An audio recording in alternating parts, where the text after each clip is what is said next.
Hello दोस्तों, welcome to BW। दोस्तों हम लोग एक सीरीज चला रहे हैं जिसमें Bihar board class 12 arts history के टॉप 100 इंपॉर्टेंट क्वेश्चन डिस्कस कर रहे हैं, जिससे आपको ये मालूम चल जाएगा कि अभी तक आपकी जो तैयारी है वो कितनी अच्छी हो चुकी है। अगर आप इस टॉप 100 क्वेश्चन में 80 से प्लस क्वेश्चन सही कर देते हैं तो यानी कि आपका जो बोर्ड एग्ज़ाम है उसमें आप 400 प्लस नंबर आपका आने की जो संभावना है वो हो जाएगी। लेकिन अगर आप 80 से कम नंबर लाते हैं या 70 से कम लाते हैं तो आपको और तैयारी की ज़रूरत है अगर आप 400 प्लस नंबर लाना चाहते हैं तो हमारा पहला वीडियो आ चुका है। तो अगर आपने उस वीडियो को नहीं देखा है तो उसका जो लिंक है वो डिस्क्रिप्शन में और फर्स्ट कमेंट में दिया हुआ है, आप वहाँ से जाकर देख सकते हैं। हालांकि उस वीडियो का जो रिस्पॉन्स है काफ़ी अच्छा आया है और बच्चों ने काफ़ी पसंद किया है। तो चलिए हम लोग देखते हैं कि आज का पहला क्वेश्चन क्या है और इस सीरीज़ का जो अगला क्वेश्चन है वो क्या है। तो इस सीरीज़ का अगला क्वेश्चन 31वां है और आज का पहला क्वेश्चन है कि सविनय अवज्ञा आंदोलन का आरंभ किसने किया था। तो पहला ऑप्शन है आपका गांधी जी ने, दूसरा ऑप्शन है आपका नेहरू जी ने, तीसरा ऑप्शन है आपका पटेल ने और चौथा ऑप्शन है आपका सुभाष चंद्र बोस ने। तो इसका सही जवाब क्या हो जाएगा? तो इसका सही जवाब हो जाएगा कि सविनय अवज्ञा आंदोलन गांधी जी ने स्टार्ट किया था। अगला सवाल क्या है? तो अगला सवाल है कि दांडी मार्च कब शुरू हुई। काफ़ी इम्पोर्टेंट क्वेश्चन है। तो इसका पहला ऑप्शन है 1930 में, दूसरा ऑप्शन है 1931 में, चौथा ऑप्शन है आपका 1932 में और तीसरा ऑप्शन है आपका 1933 में। तो इसका सही जवाब क्या हो जाएगा? तो इसका सही जवाब हो जाएगा कि दांडी मार्च 1930 में शुरू हुआ था। और दांडी मार्च क्यों शुरू किया गया था ये आप लोग कमेंट सेक्शन में बताइए कि दांडी मार्च क्या था, इसमें गांधी जी की क्या मांगे थी और किस वजह से ये आंदोलन स्टार्ट किया था। आप लोग कमेंट सेक्शन में ज़रूर बताइएगा। अभी तक अगर आप लोगों ने वीडियो को लाइक नहीं किया है तो वीडियो को लाइक ज़रूर कीजिए और उसके बाद फिर आगे के क्वेश्चन का जवाब आप लोग दीजिए। अगला क्वेश्चन है कि भारतीय राष्ट्रीय कांग्रेस का विभाजन 1907 में कहाँ पे हुआ था, यानी कि कौन सा अधिवेशन में हुआ था। तो वो आपका इलाहाबाद, पहला ऑप्शन है इलाहाबाद अधिवेशन, दूसरा ऑप्शन है आपका बनारस, तीसरा ऑप्शन है आपका सूरत और चौथा ऑप्शन है आपका नागपुर। तो इसका सही जवाब क्या हो जाएगा? तो 1907 में क्योंकि उस टाइम जो भारतीय राष्ट्रीय कांग्रेस है उसका अधिवेशन हर साल अलग अलग शहरों में होता था। तो 1907 में सूरत में अधिवेशन हो रहा था और उसी में जो है कांग्रेस का जो विभाजन हो गया था। और कौन कौन सा दल में? नरम दल और गरम दल, इन दोनों में जो कांग्रेस का विभाजन हो गया था। नरम दल चाहते थे, नरम दल कौन थे? जो गांधी और जो बुजुर्ग टाइप के लोग थे वो लोग नरम दल थे, और जो यंग खून थे जैसे बाल गंगाधर तिलक हुए, लाला लाजपत राय हुए, ऐसे लोग थे जो गर्म खून के थे और इसीलिए उनको गरम दल कहा जाता है। और वो लोग चाहते थे कि अंग्रेज़ ऐसे नहीं मानेंगे, उसको हमें खदेड़ के ही इंडिया से बाहर भेजना होगा, तभी अंग्रेज़ यहाँ से जाएंगे। लेकिन गरम दल का मानना ये था कि हम लोग इस तरह से आंदोलन करेंगे तो हमारे पास क्योंकि सशस्त्र कमी है, हमारे पास उतने अच्छे बंदूक नहीं है, तो उस तरह से हम अंग्रेज़ से नहीं लड़ सकते हैं। तो इसी बात को लेकर कांग्रेस का विभाजन 1907 में जो सूरत अधिवेशन हो रहा था उसमें हो गया था। अगला सवाल है कि स्वतंत्र भारत के पहले गवर्नर जनरल कौन बने। तो पहला ऑप्शन है आपका डॉक्टर राजेंद्र प्रसाद, दूसरा ऑप्शन है लॉर्ड माउंटबेटन, तीसरा ऑप्शन है आपका सी राजगोपालाचारी और चौथा ऑप्शन है आपका जवाहरलाल नेहरू। तो इसका सही जवाब क्या हो जाएगा? तो इसका सही जवाब हो जाएगा कि पहला गवर्नर पूछा है। तो यहाँ पे थोड़ा सा ट्रिक है कि अगर पहला पूछा जाए तो वो हो जाएगा लॉर्ड माउंटबेटन, लेकिन अगर स्वतंत्र भारत का पहला भारतीय गवर्नर जनरल कौन बने थे, अगर ये पूछा जाता कि भारतीय पहला कौन थे तो वो है सी राजगोपालाचारी। अगर पहला भारतीय पूछा जाता तो सी राजगोपालाचारी जी होते, लेकिन सिर्फ प्रथम पूछा है तो वो आपका लॉर्ड माउंटबेटन होगा। अगला सवाल है कि भारत का संविधान कब लागू हुआ। काफ़ी इम्पोर्टेंट क्वेश्चन है और ये क्वेश्चन आप सभी को याद होना ही चाहिए, तो इसीलिए मैं आपको इसका कुछ आंसर नहीं बताऊंगा। आप सभी लोग इस क्वेश्चन का जो जवाब है वो कमेंट सेक्शन में ज़रूर बताइएगा कि जो भारत का संविधान है वो कब लागू हुआ है। तो पहला ऑप्शन है 15 अगस्त 1947 को, दूसरा ऑप्शन है आपका 26 नवंबर 1949 को, तीसरा ऑप्शन है 26 जनवरी 1950 को और चौथा ऑप्शन है आपका 1 जनवरी 1951 को। तो इसका सही जवाब आप लोग कमेंट सेक्शन में बताइएगा। काफ़ी इंपॉर्टेंट क्वेश्चन है और जो हम लोग 15 अगस्त और 26 जनवरी मनाते हैं तो इसी चीज़ को लेकर हम लोग मनाते हैं। तो आप लोग कमेंट सेक्शन में बताइएगा कि संविधान कब लागू हुआ। अगला सवाल है कि सिंधु घाटी सभ्यता का मुख्य व्यवसाय क्या था, यानी कि कौन सा बिजनेस सिंधु घाटी सभ्यता के समय में होती थी। तो पहला ऑप्शन है आपका शिकार, दूसरा ऑप्शन है आपका कृषि, तीसरा ऑप्शन है आपका व्यापार और चौथा ऑप्शन है आपका पशुपालन। तो इसका सही जवाब क्या हो जाएगा? तो इसका सही जवाब हो जाएगा कि जो सिंधु घाटी सभ्यता में हम लोग को अभी तक साक्ष्य मिले हैं, उससे अभी तक पता ये चलता है कि सिंधु घाटी सभ्यता में मुख्यतः कृषि पर लोग निर्भर रहते थे, शिकारी भी उतना नहीं करते थे और व्यापार तो कम ही होता था उस टाइम पे।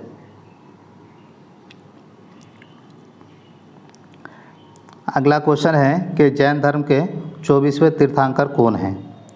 तो पहला ऑप्शन है आपका पार्श्वनाथ, दूसरा ऑप्शन है आपका ऋषभदेव, तीसरा ऑप्शन है आपका महावीर और चौथा ऑप्शन है आपका अजितनाथ।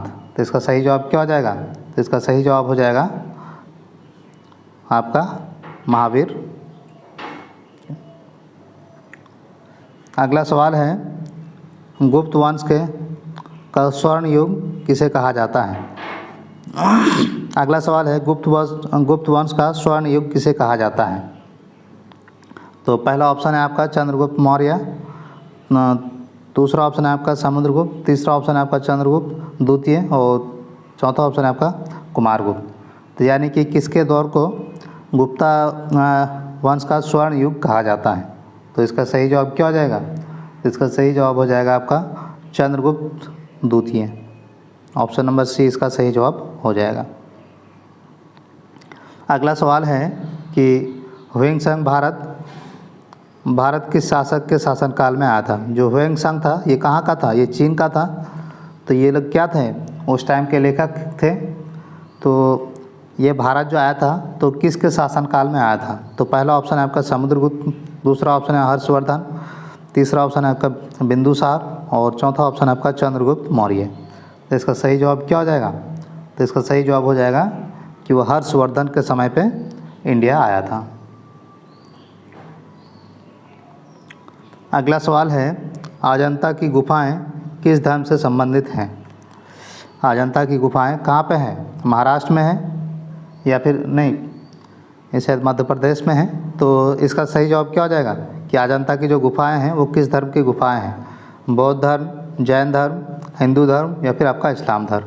तो इसका सही जवाब क्या हो जाएगा? तो इसका सही जवाब हो जाएगा कि अजंता की जो गुफाएं हैं वो किस धर्म से रिलेटेड हैं? वो आपका बौद्ध धर्म से रिलेटेड हैं।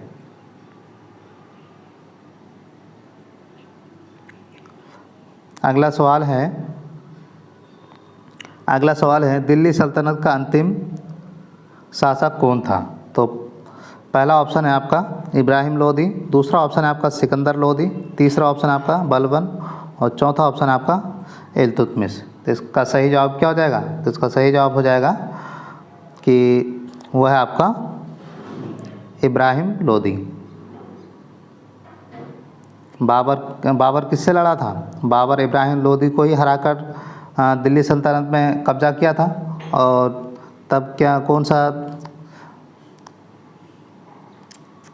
तब मुग़ल जो साम्राज्य है उसकी स्थापना की थी। तो दिल्ली सल्तनत का आखिरी राजा या आखिरी सुल्तान हुए वो इब्राहिम लोदी। अगला सवाल है कि पानीपत की पहली लड़ाई कब हुई। काफ़ी इम्पोर्टेंट क्वेश्चन है कि पानीपत की लड़ाई आपको हर बार पूछा जाता है। तो पानीपत की पहली लड़ाई, पहला ऑप्शन है आपको 1520 में, 1526 में, 1528 में या फिर आपका 1530 में। तो पहला ही ऑप्शन है दूसरा ऑप्शन है आपका 1526 में। और 1526 में जो पानीपत की लड़ाई हुई थी वो किसके बीच हुई थी? वो आपका इब्राहिम लोदी और बाबर के बीच हुई थी और उसमें बाबर ने इब्राहिम लोदी को हराकर मुग़ल साम्राज्य की स्थापना की थी। और यही क्वेश्चन हम लोगों ने पिछले क्वेश्चन में देखा था कि जो दिल्ली सल्तनत का आखिरी राजा कौन थे? इब्राहिम लोदी। तो 1526 में ही इब्राहिम लोदी को हराकर बाबर ने मुग़ल सल्तनत की स्थापना की थी। अगला सवाल है कि अकबर की दीन इलाही की स्थापना किस वर्ष हुई? यानी कि अकबर ने दीन इलाही नाम से एक धर्म स्टार्ट किया था और तो उसकी स्थापना कब हुई? तो पहला ऑप्शन है आपका 1570, दूसरा ऑप्शन है 1582, तीसरा ऑप्शन है आपका 1585 और चौथा ऑप्शन है आपका 1590। तो इसका सही जवाब क्या हो जाएगा? तो इसका सही जवाब हो जाएगा आपको वो 1582।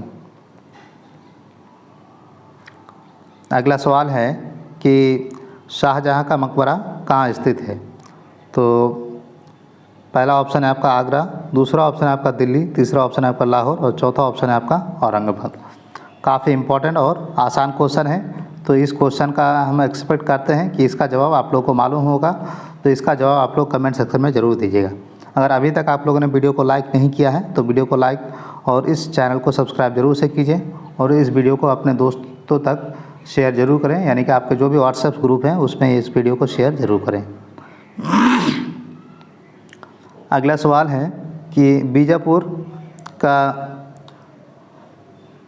गोल गुंबज किस शासक ने बनवाया था? कि गोल गुंबज जो है विजयनगर का बीजापुर का वो किसने बनवाया था? तो पहला ऑप्शन है आपका मोहम्मद आदिल शाह, दूसरा ऑप्शन है आपका अली आदिल शाह, तीसरा ऑप्शन है आपका इब्राहिम आदिल शाह और चौथा ऑप्शन है आपका यूसुफ आदिल शाह। तो इसका सही जवाब क्या हो जाएगा? तो इसका सही जवाब हो जाएगा आपका मोहम्मद आदिल शाह। पहला ऑप्शन इसका सही जवाब हो जाएगा। अगला सवाल है भारतीय राष्ट्रीय कांग्रेस के प्रथम अधिवेशन कहाँ हुआ था? यानी कि प्रथम अधिवेशन भारतीय राष्ट्रीय कांग्रेस का कहाँ हुआ था? पहला ऑप्शन है बॉम्बे, कोलकाता, इलाहाबाद या फिर आपका मद्रास। तो इसका सही जवाब है कि पहला जो अधिवेशन है वो बम्बई में हुआ था, दूसरा कहाँ हुआ था और तीसरा कहाँ हुआ था, ये आप लोग कमेंट सेक्शन में बताइए। अगला सवाल है कांग्रेस के प्रथम अधिवेशन किसके अध्यक्षता में हुआ है? तो पहला ऑप्शन है आपका दादा भाई नौरोजी, दूसरा ऑप्शन है आपका WC बनर्जी, तीसरा ऑप्शन है आपका सुरेंद्रनाथ बनर्जी और चौथा ऑप्शन है आपका गोपाल कृष्ण गोखले। तो इसका सही जवाब क्या हो जाएगा?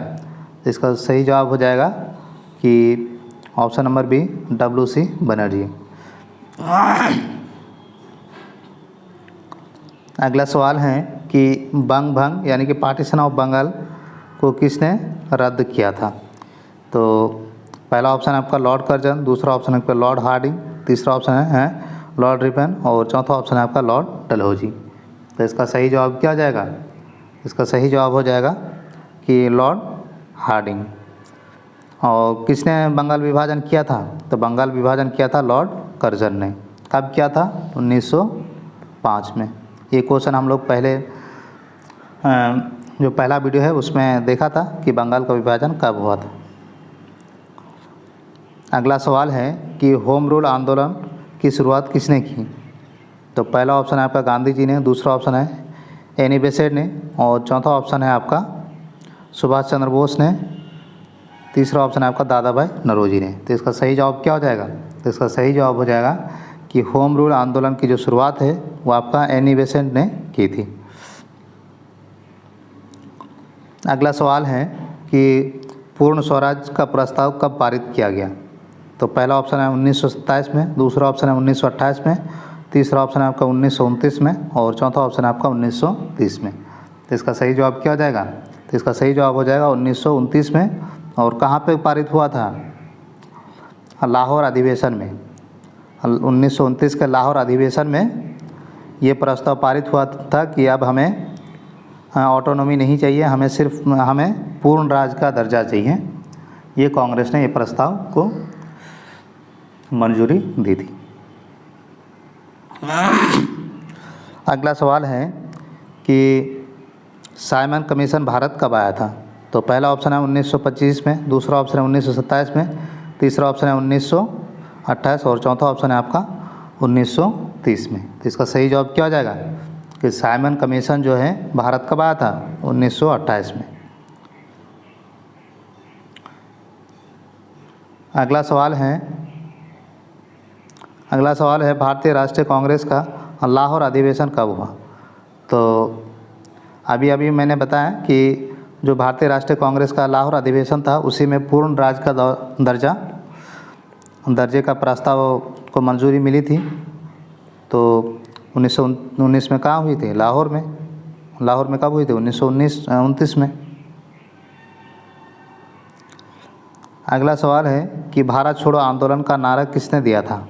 तो पहला ऑप्शन है आपका महात्मा गांधी ने, दूसरा ऑप्शन है सुभाष चंद्र बोस ने, तीसरा ऑप्शन है जवाहरलाल नेहरू ने और चौथा ऑप्शन है आपका सरदार पटेल ने। तो इसका सही जवाब क्या हो जाएगा? तो इसका सही जवाब हो जाएगा आपका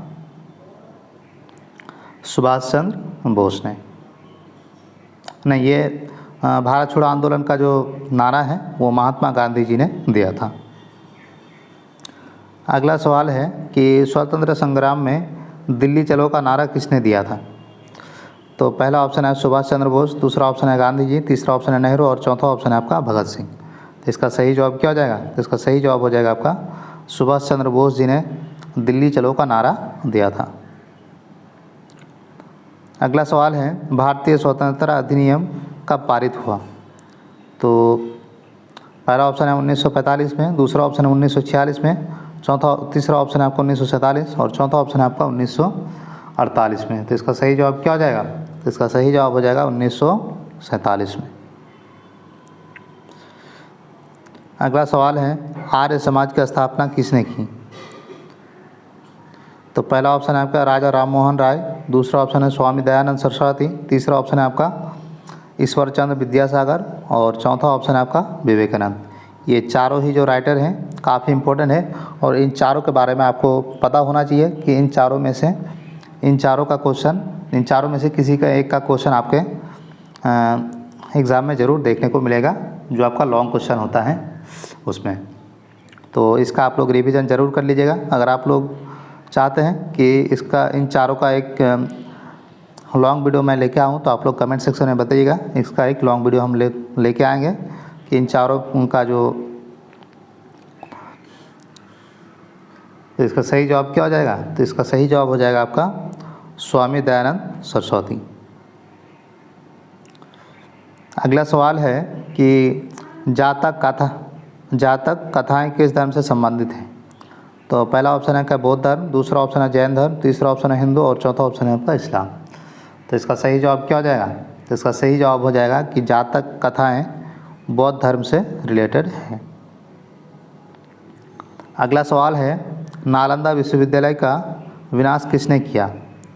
तो पहला ऑप्शन है आपका मोहम्मद गौरी, दूसरा ऑप्शन है बख्तियार खिलजी, तीसरा ऑप्शन है आपका इल्तुतमिश, चौथा ऑप्शन है आपका अलाउद्दीन खिलजी। तो इसका सही जवाब क्या हो जाएगा? तो इसका सही जवाब हो जाएगा आपका बख्तियार खिलजी ने।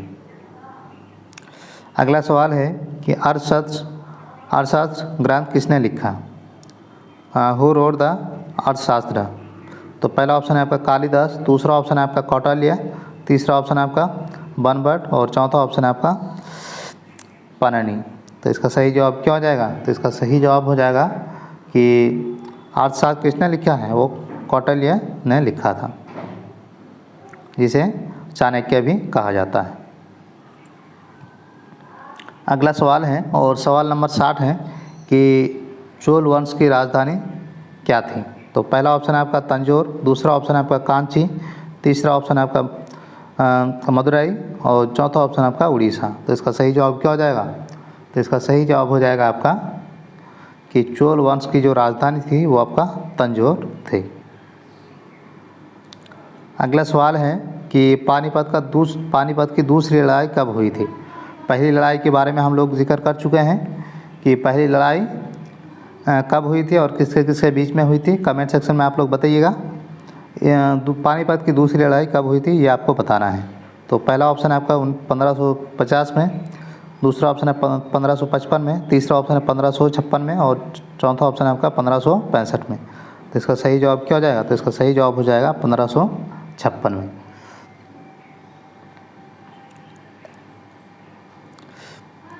अगला सवाल है अकबर के दरबार का प्रसिद्ध संगीतक कौन था? तो पहला ऑप्शन है आपका तानसेन, दूसरा ऑप्शन है आपका बेजू बावरा, तीसरा ऑप्शन है आपका अमीर खुसरो और चौथा ऑप्शन है आपका सूरदास। तो इसका सही जवाब क्या हो जाएगा? तो इसका सही जवाब हो जाएगा आपका तानसेन। अगला सवाल है बीजापुर किस वंश की राजधानी थी? तो पहला ऑप्शन है आपका आदिल शाह, निजाम शाही, कुतुब शाही या फिर आपका बहमीनी। तो इसका सही जवाब हो जाएगा आपका बहमीनी ना आदिल शाही। इसका सही जवाब हो जाएगा आपका आदिल शाही। अगला सवाल है गोलकुंडा किसके लिए प्रसिद्ध था? तो पहला ऑप्शन है आपका घोड़े के लिए, दूसरा ऑप्शन है हीरे के लिए, तीसरा ऑप्शन है मसाले के लिए और चौथा ऑप्शन है आपका कपड़ों के लिए। तो इसका सही जवाब क्या हो जाएगा? तो गोलकुंडा जो था वो हीरे के लिए मशहूर था। अगला क्वेश्चन है कि औरंगजेब ने किस कर को पुनः लगाया था? तो पहला ऑप्शन है आपका भूमि कर, जजिया कर, नमक कर या फिर आपका व्यापार कर। तो इसका सही जवाब है आपका कि वो जजिया कर औरंगजेब ने फिर से लगाया था। तो पहली बार जजिया कर किसने लगाया था? ये क्वेश्चन हम लोग डिस्कस किए हैं, तो आप लोग कमेंट सेक्शन में बताइए कि पहली बार जजिया कर किसने लगाया था। तो आज के इस वीडियो में हम लोग यहीं तक रहने देते हैं। नेक्स्ट वीडियो में हम लोग आगे के क्वेश्चन को डिस्कस करेंगे। अगर वीडियो आप लोगों को अच्छा लगा है तो वीडियो को लाइक और चैनल को सब्सक्राइब जरूर से कीजिए और इस वीडियो को जो भी आपके व्हाट्सएप ग्रुप हैं उसमें शेयर जरूर करें। Thank you so much for watching this video.